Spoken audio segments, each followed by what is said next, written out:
شہید شہناز انصاری کے قاتل کتنے بھی باعثر ہوں وہ سزا سے بچ نہیں سکتے، یہ کہنا ہے ڈاکٹر فاطمہ انصاری کا۔ سابقہ ایم پی اے شہید شہناز انصاری کیس کی سماعت ایک بار پھر ملتوی ہو گئی۔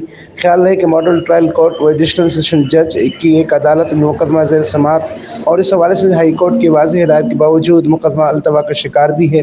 ہفتے کے روز ہونے والی سماعت میں بھی ملزمان کے ایک وکیل نے سماعت ملتوی کرنے کی استدعا کی۔ دوسری جانب شہید شہناز انصاری کی بیٹی اور پیپلز پارٹی رہنما ڈاکٹر فاطمہ شہناز انصاری نے میڈیا سے گفتگو میں کہا کہ وہ ہر سماعت پر حاضر ہو رہی ہیں، لیکن ہر بار ملزمان کی جانب سے تاخیری حربے استعمال کیے جا رہے ہیں، لیکن وہ پر امید ہیں کہ ایک نہ ایک دن عدالتوں سے انہیں انصاف ملے گا۔ ڈاکٹر فاطمہ انصاری نے مزید کہا کہ ہم شہیدوں کے وارث ہیں، اس لیے پیچھے نہیں ہٹیں گے اور انصاف کے لیے آخری دم تک جدوجہد جاری رکھیں گے۔ ایک سوال کے جواب میں انہوں نے کہا کہ ظالم کتنا بھی طاقتور کیوں نہ ہو اور کتنا ہی جھوٹ کا سہارا لے، وہ انصاف سے نہیں بھاگ سکتا۔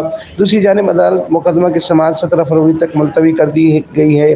امین فاروقی، فارسٹون news network, Thatta, Sindh.